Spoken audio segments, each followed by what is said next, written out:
दरभंगा का यह प्रतिष्ठित स्कूल संत Xavier's public school VIP road Alpatti Darbhanga इस वर्ष 2025 में बच्चों की शिक्षा हेतु सजगता के साथ कई ऑफर्स लेकर आया है, जहां आप अपने बच्चों को उच्चतम शिक्षा प्राप्त करा करके उसके भविष्य को उज्जवल कर सकते हैं। 2025 में अप्रैल तक निःशुल्क जहां फी है वही आपको बता दें, एडमिशन पर 50% ऑफ बताया जा रहा है। प्रधानाचार्य ने जो बातें बताई हैं वो आपको भी सुननी चाहिए ताकि आपके बच्चे का भविष्य उज्जवल हो। Good morning. हमारा स्कूल का नाम है Saint Xavier's public School Darbhanga और इसमें हम लोग नर्सरी से लेके क्लास 10 तक स्टूडेंट्स को पढ़ाते हैं, शिक्षा देते हैं। अभी हमारा एडमिशन ओपन है। पीछे हमारा कुछ स्कीम चल रहा था जिसमें फ्री एडमिशन भी हम लोग कराए। हम लोग ध्यान भी देते हैं कि गरीब बच्चों को भी थोड़ा सा फैसिलिटीज दे दिया जाए, उस हिसाब से कुछ स्कीम्स है हमारा। फिलहाल जो अभी एडमिशन चल रहा है हमारा फॉर 2025-26 के लिए एकेडमिक सीजन के लिए, इसमें हमारा जो भी अभी स्टूडेंट्स आ रहे हैं एडमिशन के लिए 50% हम लोग अभी उसमें एडमिशन फीस को ऑफ किया है और अप्रैल तक कोई ट्यूशन फी भी नहीं लगेगा। आगे जो है हमारा शिक्षा का स्टैंडर्ड बहुत ही बेहतरीन है। हमारा इधर जो टीचर्स है वेल क्वालिफाइड है, सारे सब्जेक्ट्स को बहुत ध्यान से पढ़ाते हैं कि ओवरऑल स्टूडेंट्स का जो एजुकेशनल स्टैंडर्ड जो है वो हाई हो। इसके लिए टीचर्स जो है लोकल टीचर्स भी हैं, बाहर से भी हमारे पास टीचर्स आए हैं, कलकत्ता से या सिलीगुड़ी साइड से। तो हम लोग हमेशा ध्यान देते हैं कि हमारा स्टूडेंट्स सारे सब्जेक्ट्स में अपना एफिशिएंसी का साथ अपना नॉलेज को आगे लेके जाए। टीचर्स का उसी हिसाब से हमारा पढ़ाने का स्टैंडर्ड होता है। रिसेंटली हम लोग एक ऑल इंडिया बेसिस पर जो हिंदुस्तान ओलंपियाड का जो एग्ज़ाम था 2024 का, उसको कंडक्ट कराया और इसमें मैंने देखा हमारा जो है बच्चे काफ़ी बढ़ चढ़ के इसमें ये किए हैं, पार्टिसिपेट किए हैं और हम लोग एक्सपेक्ट कर रहे हैं कि ये लोग इस ओलंपियाड एग्जाम में भी बहुत बढ़िया अपना रिजल्ट्स लाए। किस तरह का सुविधा स्कूल में बच्चे को मिलती है? स्कूल में बच्चे के लिए देखिए जो टीचर्स का जो स्टैंडर्ड है ये तो बहुत ही बढ़िया है ही। साथ में जो है हम लोग इनका फिजिकल एजुकेशन के ऊपर ध्यान देते हैं। हमारा पास इधर साइंस लैब है, डिफरेंट टाइप्स का एक्टिविटीज़ कराते हैं हम लोग। ओवरऑल ग्रूमिंग, ओवरऑल डिसिप्लिन की एक ओवरऑल ग्रोथ हो स्टूडेंट का, एक बहुत अच्छा। जब बड़े होंगे ये लोग तो बहुत बढ़िया सिटीजन के हिसाब से ये लोग उभर आएंगे और सारे तरफ से इनका कैरेक्टर बिल्डिंग, बिहेवियरल एस्पेक्ट्स जो है इसका ऊपर ध्यान देते हैं। तो अभी जो एडमिशन जो चल रहा है तो इसमें जैसे मैंने पहले भी बताया, इसमें 50% एडमिशन फीस जो है फ्री रहेगा और मार्च तक इनका ट्यूशन फी जो है वो भी हम लोग फ्री करेंगे जो अभी एडमिशन लेंगे। कौन सा स्कूल है और कहाँ पर स्कूल है ये स्कूल है सेंट जेवियर्स दरभंगा स्कूल। बच्चे लोग को आने ले जाने के लिए क्या सुविधा रहेगी? अपना ट्रांसपोर्ट हम लोग अरेंज करते हैं, अपना ट्रांसपोर्ट्स है। जो दूर से भी आते हैं उनका भी ध्यान देते हैं, पूरा अपना निगरानी में पूरा कंट्रोल करके हम लोग उसको देते हैं कि इनका किसी भी तरह का कोई प्रॉब्लम्स ना हो। अपना परिचय इधर जो है डिफरेंट टाइप का स्पोर्ट्स एक्टिविटीज़, गेम एक्टिविटीज़ ये भी कराते हैं कि सिर्फ पढ़ाई में ही बच्चे इन्वॉल्व ना रहे, साथ साथ इनका कोई दूसरा फील्ड में भी ड्राइंग, डिबेट, स्पोकन इंग्लिश इस टाइप का एक्टिविटीज़ भी हम लोग कराते हैं। अपना परिचय दे दीजिए। मैं स्कूल का CEO हूँ, chief executive officer, and my name is Devjit Chattopadhyay. Thank you. PK ने बताया जनवरी स्वराज से किसे मिलेगा विधानसभा का टिकट। बोले जनवरी स्वराज से चुनाव लड़ना चाहता है उसका मूल्यांकन पार्टी के कार्यकर्ता और पदाधिकारी करेंगे, जबकि बीजेपी में मोदी, शाह, आरजेडी में लालू और जेडीयू में नीतीश करते हैं तय पटना। जनवरी स्वराज के सूत्रधार प्रशांत किशोर ने आगामी विधानसभा चुनाव को लेकर बड़ा ऐलान किया है। उन्होंने स्पष्ट किया कि उनकी पार्टी में उम्मीदवारों का चयन जनवरी स्वराज से जुड़े कार्यकर्ताओं और 3 स्तरों पर गठित समिति के मूल्यांकन के आधार पर किया जाएगा, न कि पार्टी के किसी एक नेता या समूह द्वारा। यह एक अनूठी पहल होगी जहां भारत में पहली बार किसी राजनीतिक दल के उम्मीदवारों का चयन पूरी तरह से जनता की राय के आधार पर किया जाएगा। उन्होंने उदाहरण देते हुए बताया कि भाजपा में किसे टिकट मिलेगा यह दिल्ली में बैठे मोदी शाह तय करेंगे, जबकि राजद में लालू जी टिकट तय करेंगे और उनके फैसले का आधार सभी जानते हैं, और जदयू में नीतीश कुमार ही तय करेंगे कि उनके पार्टी से किसे टिकट दिया जाएगा। और यही बात जनवरी स्वराज को अन्य पार्टियों से अलग बनाती है। अन्य पार्टियों में टिकट शीर्ष नेतृत्व तय करता है और पार्टी से जुड़ा आम कार्यकर्ता और युवा सिर्फ पार्टी का झंडा लेकर चलेंगे, जबकि जनवरी स्वराज में पार्टी कार्यकर्ताओं और पदाधिकारियों को यह तय करने का अधिकार होगा कि पार्टी से कौन उम्मीदवार होगा और वे उसमें अपना मूल्यांकन भी दे सकेंगे। तुम जाओगे कुर्सी लगाओगे, तुम जाओगे झंडा उठाओगे, हम जन स्वराज के युवा नेता हैं, हम यहाँ का विधायक चुनने में अपनी भूमिका अदा करेंगे। ये जन स्वराज की ताकत है। कहता न काहे जन स्वराज से जुड़े हो, कहता है काहे जन स्वराज से जुड़े हो।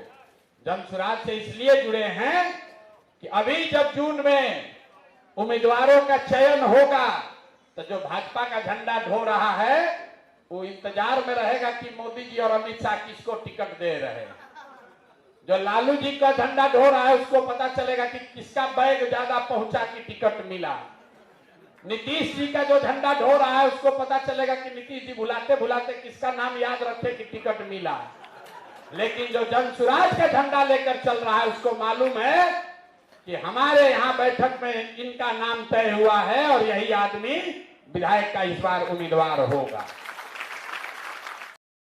दिनांक 11 फरवरी 2025 को मुजफ्फरपुर समस्तीपुर रेलखंड के मध्य दुबहा स्टेशन के पास train number 15,549 Jaynagar Patna express में ब्रेक बाइंडिंग की सूचना मिली थी। सूचना मिलते ही ट्रेन के चालक द्वारा एहतियातन तत्काल ट्रेन को रोक दिया गया था और बोगी को बाइंडिंग में मुक्त कराया गया। व्हील को ब्रेक बाइंडिंग में मुक्त कराकर पूरी तरह संरक्षा मानकों का पालन करते हुए ट्रेन को मुजफ्फरपुर लाया गया, जहां पर बाइंडिंग वाले व्हील और बोगी की पुनः जांच की गई और सारे संरक्षा मानकों को सुनिश्चित करते हुए ट्रेन को गंतव्य के लिए रवाना किया गया। इससे जुड़े सभी कर्मचारियों की काउंसलिंग भी की गई। विदित हो कि चालक द्वारा ब्रेक लगाने अथवा अचानक जंजीर खींचने से कभी कभी इस तरह की घटना हो जाती है, जिसे तत्काल ठीक कर लिया जाता है। इस दौरान किसी भी तरह की न तो भगदड़ मची थी और न ही किसी यात्री को कोई चोट पहुंची। रेल प्रशासन सभी यात्रियों से यह अपील करता है कि कभी भी ट्रेनों में अनावश्यक जंजीर न खींचें, जिससे तरह की घटना से बचा जा सके और अफवाहों पर ध्यान न दें। दिनांक 11/2/2025 को मुजफ्फरपुर समस्तीपुर रेलखंड के मध्य दुबहा स्टेशन के पास train number 15549 Jaynagar Patna intercity express में ब्रेक बाइंडिंग की सूचना मिली थी। सूचना मिलते ही ट्रेन के लोको पायलट ने एहतियात के तौर पर तत्काल ट्रेन को रोका और कोच को बाइंडिंग से मुक्त कराया गया। व्हील को ब्रेक बाइंडिंग मुक्त कराकर पूरी तरह सेफ्टी स्टैंडर्ड्स को इंश्योर करते हुए इस ट्रेन का परिचालन मुजफ्फरपुर तक किया गया, जहां पर पुनः जिस कोच में ब्रेक बाइंडिंग रिपोर्ट हुई थी उसको चेक किया गया और सारे संरक्षा मानकों को सुनिश्चित करते हुए ट्रेन का सुरक्षित परिचालन गंतव्य के लिए किया गया। इससे जुड़े सभी कर्मचारियों की भी काउंसलिंग की गई। विदित हो कि चालक द्वारा ब्रेक लगाने अथवा अचानक चेन पुलिंग करने से इस तरह की घटना हो जाती है, जिसे तत्काल ठीक कर दिया जाता है। इस दौरान ये भी सूचित करना चाहेंगे कि कोई भी हताहत या कोई अप्रिय घटना नहीं हुई और सुचारू ढंग से परिचालन इस ट्रेन का किया गया। ना तो किसी भगदड़ मचने की कोई सूचना मिली और ना ही किसी यात्री को किसी प्रकार की चोट की जानकारी मिली। रेल प्रशासन सभी यात्रियों से यह अपील करता है कि कभी भी ट्रेन में अनावश्यक चेन पुलिंग ना करें, जिससे कि इस तरह की घटना से हम बच पाएंगे और किसी भी अफवाह पर कृपया ध्यान ना दीजिए। बासोपट्टी में धूमधाम से मनाया गया मां कमला की पूजा। मधुबनी जिले के बासोपट्टी में मंगलवार को स्थानीय जय मां कमला पूजा समिति सहनी टोला बुंदेलखंड पश्चिम वारी गैस गोदाम रोड एक दिवसीय मां कमला की पूजा अर्चना धूमधाम से की गई। इस पूजा को लेकर समिति के द्वारा आकर्षक तरीके से सजाया गया था। पूजा स्थल पर भव्य मेला का भी आयोजन किया गया था। मेला में सभी तरह की दुकानें एवं खेल तमाशे की व्यवस्था थी। बुधवार की सुबह से ही आसपास के दर्जनों गांव के श्रद्धालुओं यहां आकर मां कमला महारानी की पूजा में सम्मिलित हो पूजा अर्चना कर मेले का आनंद उठाएं। यह सिलसिला रात्रि तक चलता रहा। पूजा आयोजन समिति के अध्यक्ष शंकर सहनी ने बताया कि मुख्य रूप से यह पूजा सहनी समुदायों की पूजा है। यह साल में एक बार होती है। इस पूजा के माध्यम से मां कमला महारानी को प्रसन्न कर उनका आशीर्वाद प्राप्त करने की परंपरा वर्षों पूर्व से चली आ रही है, जिसमें सहनी समुदाय के लोगों का भरपूर सहयोग रहता है। गांव के भगत के द्वारा भजन कीर्तन पूजा के दौरान चलता रहता है। पूजा के सफलता पूर्वक संचालन में समिति के अध्यक्ष शंकर सैनी, दिनेश सैनी, शंकर सैनी, कारी सैनी, जय नारायण सैनी, सत्यनारायण सैनी, नरेश सैनी समुदाय के लोग लगे हुए थे।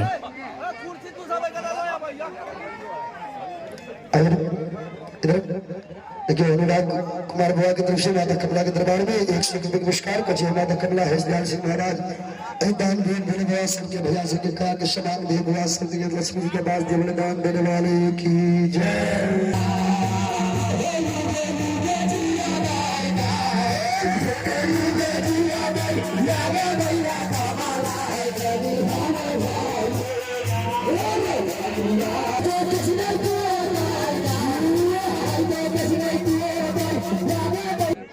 देखिए विनोद सहनी की तरफ से माता कमला के दरबार में 51 रुपये पुरस्कार जय माता कमला हरिदयाल सिंह महाराज विनोद सहनी सबके बाल में जगत के समान माता आभरण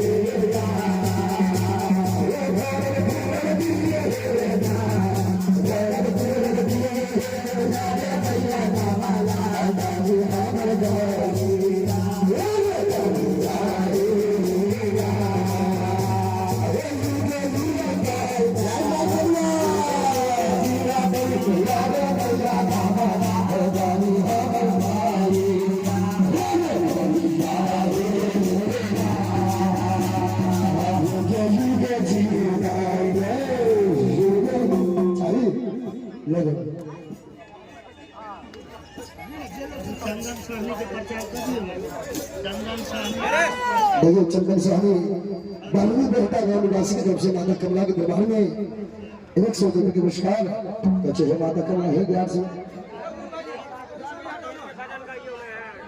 देखिए राजन कुमार साथी की तरफ से माता कमला के दरबार में 51 रुपये के पुरस्कार जय माता कमला हरिदयाल सिंह महाराज गांव भी भैया सबके कहा कि समान दे माता युग युग जीता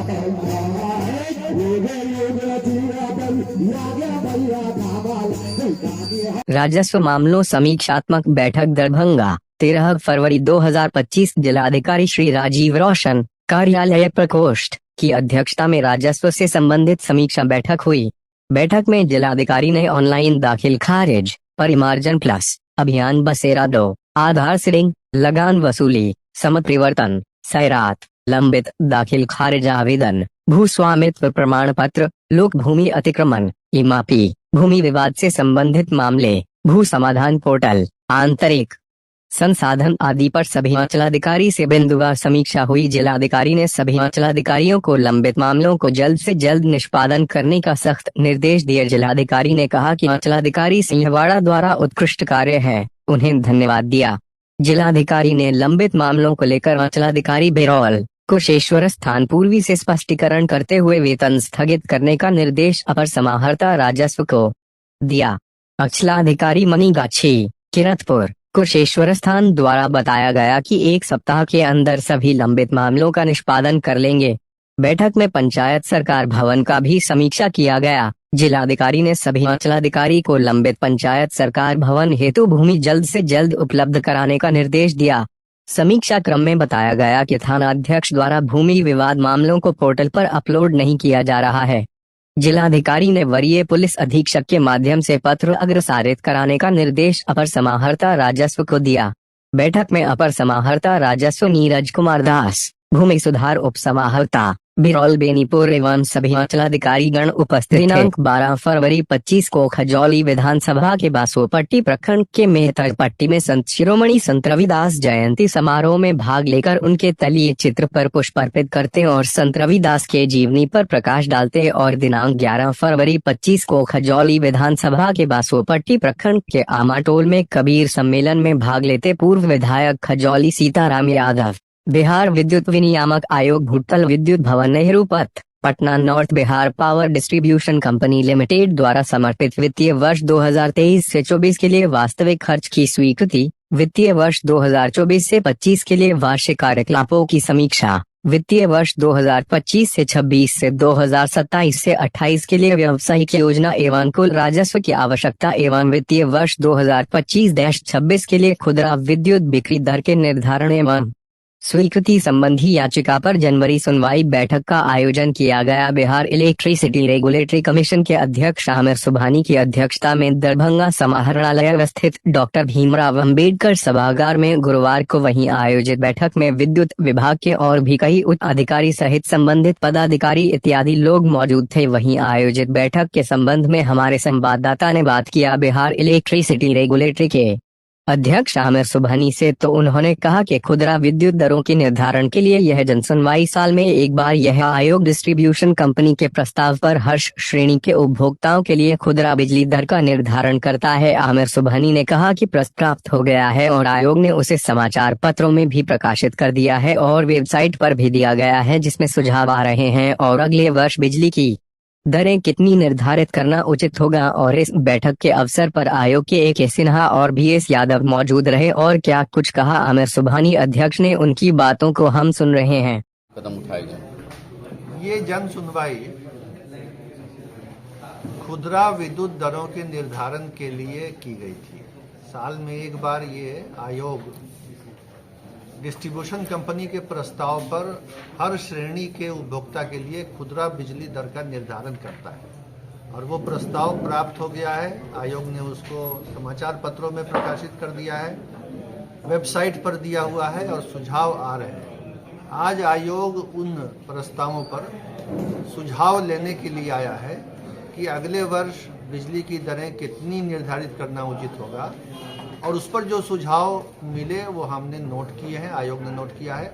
हमारे साथ आयोग के 2 माननीय सदस्य श्री ए.के. सिन्हा और श्री PS यादव भी हैं और हम लोग इनके सुझावों पर विचार करेंगे। साथ ही साथ कुछ शिकायतें भी उपभोक्ताओं की मिली हैं जिस पर कहा गया है कि अधिकारीगण जो हैं, स्थानीय अधिकारी, शिकायतों पर विचार करें और निराकरण करें। और हमने आज यहाँ विद्युत का जो उपभोक्ता फोरम है उसके कामों की समीक्षा की है और ये पाया है कि दरभंगा का विद्युत उपभोक्ता फोरम काफ़ी अच्छी तरह काम कर रहा है। पहले से अधिक निष्पादन भी हुआ है। निष्पादन की गुणवत्ता, शिकायत को दूर करने का प्रयास इन्होंने सफलतापूर्वक किया है, तो मैं उनकी भी प्रशंसा करता हूँ।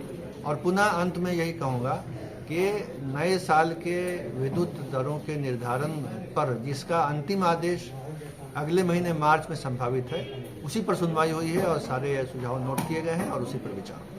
सर, जो स्मार्ट मीटर उसको लेकर लगातार शिकायत उपभोक्ता को मिलती रहती है, कंज्यूमर का, तो इसमें जो कमियां हैं किस तरह से इसको दुरुस्त किया जाएगा या क्यों ऐसा होता है कि पहले का जो मीटर रहता है उससे अधिक बिल आता है? सरकार का ऊर्जा विभाग स्मार्ट मीटर लगा रहा है और सरकार का ऊर्जा विभाग इन शिकायतों पर भी गंभीरता से विचार कर रहा है। मुझे उम्मीद है कि अगर किसी शिकायत में कोई वास्तविक बिंदु होगा तो ऊर्जा विभाग उसको देख लेगा। सर, ऐसी भी शिकायत मिली है जो कंज्यूमर नंबर होता है उसका जो कुछ ऐसे हैकर हैं जो उनका नंबर लेकर और रिचार्ज करने के नाम पर कुछ पैसा मंगा लेते हैं ऑनलाइन, तो ऐसे लोगों पे ये साइबर क्राइम का मामला है, ये पुलिस का मामला है। पुलिस में साइबर थाना भी हर जिले में खोला गया है। ये मामला जो है ना वो विद्युत डिस्ट्रीब्यूशन कंपनी का समस्या नहीं है, ये क्राइम है। हाँ, उसके लिए बहुत सारे साइबर क्राइम के लिए उपाय किए गए हैं। हेल्पलाइन है, कॉल सेंटर है और साइबर थाना खुला हुआ है। तो वो साइबर क्राइम कई तरह से होता है, जिसमें एक ये भी है। आप चाहें तो उसका पूरा डिटेल जो है यहाँ के पुलिस प्रशासन से और साइबर क्राइम थाना से ले सकते हैं कि क्या हो रहा है। सर, एक समस्या और भी है, स्मार्ट मीटर रिचार्ज नहीं हो रहा है और रिचार्ज नहीं हुआ, 1 साल तक रिचार्ज नहीं हुआ, न कोई बिल आया। लेकिन जो 1 साल के बाद माननीय जिलाधिकारी के प्रयास से उसकी ठीक किया गया, तो उस कस्टमर से आपका स्मार्ट मीटर खराब रहने के कारण उस कस्टमर से फाइन लिया गया, इंटरेस्ट लिया गया। ये कहाँ तक उचित है? विभाग के कमी के कारण कस्टमर को ऐसे परेशानी होती है। मैं पुनः यही बात कहूँगा कि सभी शिकायतों पर विभाग विचार कर रहा है और विभाग में ये बात आप रख सकते हैं। उम्मीद है वो उस पर विचार भी करेंगे, समाधान भी करेंगे। थैंक यू सर, धन्यवाद। तो पुनः से पूरी तरह से इसको जो है रिव्यू करने के प्रोसेस में है, तो हम लोग एक ड्राफ्ट बहुत जल्दी इशू करने वाले हैं तो आप जो कह रहे हैं जो प्रावधान है वो प्रावधान सप्लाई कोड का ही है। तो एक ड्राफ्ट इशू करेंगे, उसके बाद फिर हम लोग पब्लिक ओपिनियन सीख करेंगे। उसमें एक चेंज यही होगा कि इस दफा हम नहीं आएंगे, हम चाहेंगे कि आप आए। तो वहां पर भी अपना सुझाव दे सकते। तो उसको भी अगर आप सुझाव वहां पर दें तो उसकी सुनवाई वहां पे हम लोग करके ही फिर ड्राफ्ट को फाइनल करने के पहले सारी बातों को ध्यान में रख के करेंगे। तो ये चूंकि अभी जो ले रहे हैं वो नियमों के तहत ही है, इसलिए इनको गैर मतलब कानूनी या नियमों से बाहर जाके नहीं करता। इसमें चेंजिंग किया और हम लोग कोई भी रिवीजन देखिए सप्लाई कोड, चूंकि उसके हर प्रावधान लगभग डायरेक्टली इनडायरेक्टली कंज्यूमर्स को प्रभावित करते हैं। तो आपकी राय लिए बिना उसमें कोई चेंजेस नहीं होंगे, सभी कंज्यूमर की राय ली जाएगी। जो पहले हम लोग इशू कर देंगे, तो हमारे वेबसाइट पर रखा होगा। आप चाहे तो उसका ऑन सेल भी रहता है, क्या वो सेल भी रहता है रहेगा। तो उसमें जो भी आप अपना सुझाव देना चाहेंगे, हम लोग सारी सुझावों को ध्यान में रखते हुए फिर फाइनल जन सुनवाई के बाद उस पर निर्णय होगा। कैसे होगा ये बता। और सर एक मुद्दा और भी है, आपका बिजली बिल ड्यू है और वो इंडस्ट्री छोड़ के चला गया। इंडस्ट्री क्या किया, मतलब दोनार इंडस्ट्री मतलब ब्याडा उस जमीन को फिर दूसरे आदमी को अलाउट कर दिया, ठीक है। उस अलाउट में कर दिया दूसरे आदमी को, वहां बिजली लेने गया तो बोला पिछला बिल जमा कर, जिसमें हाई कोर्ट का ऑर्डर कि आप पिछला प्रेमाइस का आदमी चेंज हो जाएगा तो आप उसका बिजली बिल नहीं ले सकते। हाई कोर्ट का ऑर्डर। आप ही की बात को कर दरभंगा जिला कांग्रेस कमेटी के पूर्व जिला अध्यक्ष और वरिष्ठ नेता डॉक्टर कमरुल हसन के निधन से पूरे जिले में शोक की लहर दौड़ गई है। उनके जाने के बाद से ही राजनीतिक और सामाजिक जगत के लोग उनके आवास पर पहुंचकर परिवार के प्रति अपनी संवेदनाएं व्यक्त कर रहे हैं। सभी पार्टी के विभिन्न स्तरों के नेता, कार्यकर्ता और उनके प्रशंसक बड़ी संख्या में उनके परिजनों को ढांढस बंधाने के लिए आ रहे हैं। इसी क्रम में आज पूर्व केंद्रीय गृह राज्य मंत्री डॉक्टर शकील अहमद भी उनके आवास पर पहुंचे और उनके पुत्र डॉक्टर जमाल हसन से मुलाकात की। डॉक्टर जमाल हसन अखिल भारतीय कांग्रेस कमेटी के अल्पसंख्यक विभाग के राष्ट्रीय महासचिव और पश्चिम बंगाल के प्रभारी हैं। डॉक्टर शकील अहमद ने गहरी संवेदना प्रकट करते हुए कहा कि डॉक्टर कमरुल हसन न केवल कांग्रेस पार्टी के सशक्त स्तंभ थे, बल्कि वे सामाजिक न्याय और गरीबों के हक की लड़ाई लड़ने वाले नेता भी थे। उनके निधन से कांग्रेस पार्टी को अपूरणीय क्षति हुई है, जिसकी भरपाई मुश्किल है। उन्होंने कहा कि डॉक्टर कमरुल हसन एक ईमानदार, निष्ठावान और कर्तव्यनिष्ठ व्यक्ति थे, जिन्होंने अपने पूरे जीवन को जनसेवा के लिए समर्पित कर दिया। वे एक ऐसे नेता थे जो हर वर्ग और समुदाय के लोगों की समस्याओं को समझते थे और उनके समाधान के लिए हमेशा तत्पर रहते थे। उनकी नेतृत्व क्षमता और जनता के प्रति उनकी निष्ठा ने उन्हें एक लोकप्रिय और सम्मानित नेता बनाया था। डॉक्टर शकील अहमद ने डॉक्टर जमाल हसन को सांत्वना देते हुए कहा कि अब उनके कंधों पर अपने पिता की विरासत को आगे बढ़ाने की बड़ी जिम्मेदारी है।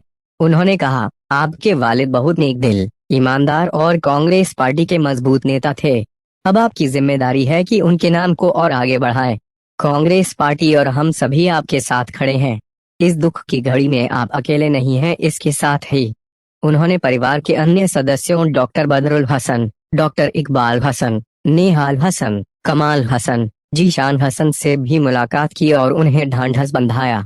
उन्होंने आश्वासन दिया कि कांग्रेस पार्टी हमेशा उनके परिवार के साथ है और किसी भी जरूरत में पार्टी के नेता और कार्यकर्ता पूरी तरह से सहयोग करेंगे।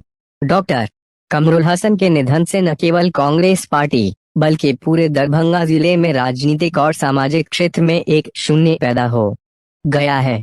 उनके द्वारा किए गए जनहित के कार्य और समाज के प्रति उनकी प्रतिबद्धता हमेशा याद की जाएगी। उनके समर्थकों और शुभचिंतकों का कहना है कि उनका स्थान कोई नहीं ले सकता, लेकिन उनके पुत्र डॉक्टर जमाल हसन से उम्मीद की जा रही है कि वे अपने पिता के विचारों और सिद्धांतों को आगे बढ़ाएंगे। शोक सभा में शामिल शंकर झा, तनवीर अनवर, मोहम्मद नौशाद आलम, मधुकांत झा, रतिकांत झा, सरफराज अनवर, एहसान सिद्दीकी, रजनीश चौबे, खुदादाद अली, रघुवंश प्रसाद सिंह, रियाज अली खान, नारायण जी झा, मोहम्मद असलम, दिनेश गंगनानी, एजाज अनवर, एहसानुल हक, जफरुल आलम, जहीरुल सहित कई लोगों ने उनके प्रति अपनी श्रद्धांजलि अर्पित की और उनके परिवार को इस कठिन समय में हिम्मत छात्रावास दैनिक वेतन भोगी कर्मचारी को काम बिहार चिकित्सा जनवरी स्वास्थ्य दरभंगा मेडिकल कॉलेज छात्रावास दैनिक वेतन भोगी कर्मचारी संघ गोपगुट के छटनीग्रस्त कर्मचारी ने अपनी 3 सूत्री मांग के समर्थन में संघ के मंत्री शिवजी कमती अध्यक्ष लक्ष्मी यादव के संयुक्त नेतृत्व में जिला अधिकारी के समक्ष 1 दिवसीय धरना प्रदर्शन किया। प्रदर्शन धरना स्थल से चलकर कमिश्नरी होते हुए जिला समाहरणालय के मुख्य द्वार पर पहुंचा, जहां सभी कर्मी काम पर वापस लेने एवं अन्य मांगों के समर्थन में जोरदार नारे लगाया और अपना मांग पत्र जिलाधिकारी महोदय को दिया। प्रदर्शन वापस धरना स्थल पर पहुंचा, जहां सभा को संबोधित करते हुए एकटू जिला सचिव उमेश प्रसाद साह ने कहा, डीएमसी के छात्रावास कर्मी बिहार की डबल इंजन की नीतीश सरकार के गलत नीति के कारण आज बेरोजगारी झेल रहा है, जबकि पीएमसी और एमएनसी सहित अन्य मेडिकल कॉलेज कर्मी को स्थायी समायोजित कर लिया गया, लेकिन डीएमसी कर्मियों को नहीं किया गया, जो सरकार की गलत नीति है। हम नीतीश सरकार से मांग करते हैं कि सभी कर्मियों को काम पर वापस लिया जाए और स्थायी समायोजित किया जाए। प्रदर्शन को माले नगर कमेटी सदस्य कामेश्वर पासवान, डीएमसी के कर्मी विनोद राय, ललन राय, महेश मंडल, मुन्नी देवी, शोभा देवी, मीरा देवी आदि ने संबोधित किया। आज के प्रदर्शन में दर्जनों कर्मचारी ने भाग लिया। जिला स्तरीय परामर्शदात्री समीक्षा समिति की सितंबर एवं दिसंबर 2024 की तिमाही बैठक का आयोजन किया गया। दरभंगा की लहरिया सराय स्थित प्रेक्षागृह आर्ट एंड गैलरी में गुरुवार को वहीं आयोजित बैठक में उप विकास आयुक्त दरभंगा चित्रगुप्त कुमार, विधायक अजय चौधरी सहित बैंक के कई पदाधिकारी और संबंधित लोगों ने बैठक में हिस्सा लिया। आयोजित बैठक के संबंध में हमारे संवाददाता ने विधायक अजय चौधरी से बात किया तो उन्होंने कहा कि राज्य स्तरीय जो जमा अनुपात है उसका जो कमी है उसको लेकर चर्चा की गई और यह आग्रह किया गया कि वे अनुपात को बढ़ाया जाए। कहा, वर्तमान में अभी 51% दरभंगा जिला का और राज्य स्तरीय 56 है। विधायक अजय चौधरी ने कहा, जमा अनुपात जो राज्य का सबसे कम यहाँ पर है। कहा गया कि ऋण को आप बढ़ाए और भी कई महत्वपूर्ण बातों की जानकारी दिया। वहीं आयोजित बैठक में सदस्यों ने कई महत्वपूर्ण बातों पर चर्चा किया।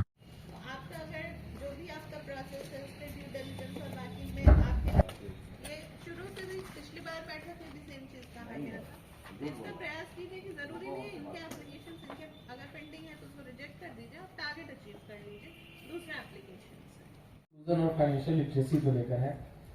तो वैसे तो जब भी हम लोग मीटिंग्स वगैरह के लिए आते हैं या ब्रांचेस वगैरह भी विजिट करते हैं तो हर ब्रांच से हमारी कोशिश रहती है जानने की कि फाइनेंशियल लिटरेसी और फाइनेंशियल इंक्लूजन को प्रमोट करने के लिए ब्रांचेस या बैंक्स अपने लेवल पे क्या कर रही है। कुछ प्रमोशनल एक्टिविटीज वगैरह या कैंप्स वगैरह करवाते हैं डिफरेंट टारगेट ग्रुप्स के लिए, कभी स्टूडेंट्स, फार्मर्स, पेंशनर्स हैं या किसी यूनिट्स है। तो इसमें पर्पस ये है, देखिए ये जो पूरा लीड बैक की स्कीम जो है ना कहीं जो लेस प्रिविलेज्ड, अंडर प्रिविलेज्ड लोग हैं उनके लिए थोड़ा सा ये फोकस्ड है।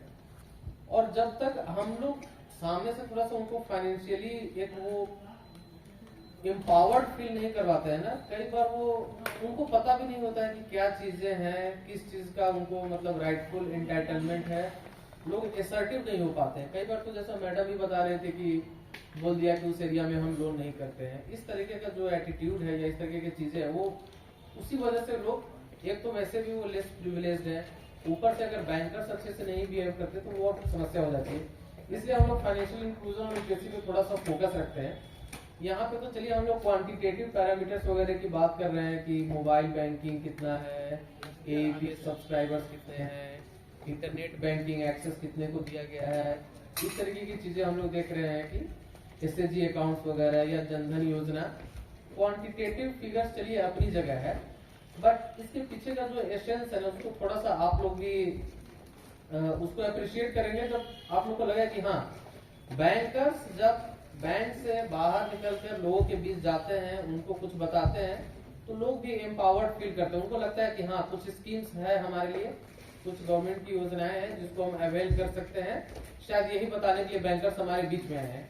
अदरवाइज तो कई बार बैंक्स में एटीट्यूड रहता है कि पूरे देश भर के साथ साथ दरभंगा में भी आज गुरुवार को शब-ए बारात का पर्व मनाया जा रहा है और शब-ए बारात पर्व को लेकर दरभंगा जिले के विभिन्न थाना क्षेत्र में सुरक्षा के मद्देनजर पुलिस गश्ती लगातार होती रहेगी। सुरक्षा व्यवस्था का पुख्ता इंतजाम किया गया है। गड़बड़ी करने वाले ऐसे कोई भी असामाजिक तत्व के लोगों को बख्शा नहीं जाएगा। दरभंगा पुलिस तमाम गतिविधियों पर नजर बनाए रखेगी। कहीं से भी कोई भी व्यक्ति गड़बड़ी किसी भी प्रकार का करता है तो ऐसे लोगों पर होगी पुलिस या कार्रवाई। शब-ए बारात को लेकर किए गए सुरक्षा व्यवस्था के संबंध में न्यूज के संवाददाता ने दरभंगा के एसएसपी जगन्नाथ रेड्डी से गुरुवार को बात किया तो उन्होंने कहा कि पुलिस पदाधिकारी और दंडाधिकारी को प्रतिनिधित्व किया गया है और हर थाना में भी पुलिस रहेगी। QRT की टीम और दंगा नियंत्रण पार्टी यह लोग मूवमेंट में रहेंगे और लगातार गश्ती करते रहेंगे। दरभंगा एसएसपी ने कहा कि कहीं से अगर कोई दिक्कत होती है तो तुरंत संबंधित क्षेत्र के पुलिस को तुरंत सूचना दे। इस तरह की कहीं कोई शिकायत आती है तो तुरंत पुलिस पदाधिकारी वहां पहुंचेंगे और निराकरण करेंगे। सोशल मीडिया पर भी पुलिस की नजर बनी रहेगी। कहीं से भी कोई असामाजिक तत्व के लोग गड़बड़ी करते हैं तो ऐसे लोगों को पुलिस चिन्हित कर कार्रवाई करेगी इत्यादि बात कहा। दरभंगा एसएसपी में दरभंगा जिले में किस तरह का सुरक्षा व्यवस्था किया गया है,